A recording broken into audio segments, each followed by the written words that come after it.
Story called Times Square 2011.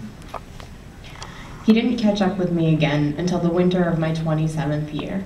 We locked eyes above the crowd in a busy Times Square coffee shop, and my heart skipped a beat, an affliction I had wrongly assumed that I had left behind with my teenage years. As I ordered a latte and deliberated whether or not to speak to him and what was the proper thing to say in such a situation, he approached me. He greeted me by my business name, and I was taken aback, introducing himself to me as a journalist from a nearby paper and using an alias as well. He informed me that he'd like a quick interview with me. We shook hands, all mittens and gloves in the New York winter. I searched his eyes for a glimmer of recollection, but there was none. He had no idea who I was.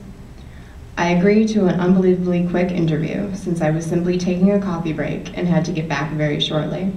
He asks me very basic questions about myself. He is the portrait of a young journalist who has not done his research.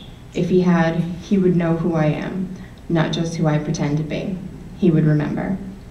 He asks me how it is I came to be where I am today, and it is with a sad smile that I inform him simply, while never breaking eye contact, the wrong people let me go, and the right people kept me. He jots it down, not understanding its relevance. I find myself thinking of all the nights we spent with our bodies intertwined, and suddenly I have to go. I stand and he thanks me for my time. Another mittened handshake. I smile and tell him it was nice to talk to him again. I call him by his birth name. I know where he comes from.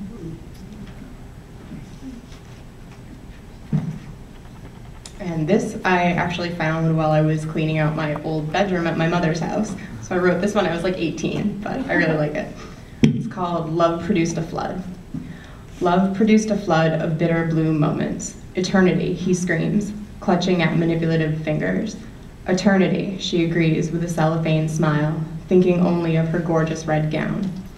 Love produced a flood of sweet honey lust. He moans with admiration as she claws at his skin, watching her own reflection in the perfectly tilted mirror. For always, he whispers, wrapping his arms around her. She can taste his tears, salty on her tongue. For now, she thinks to herself and pretends to dream.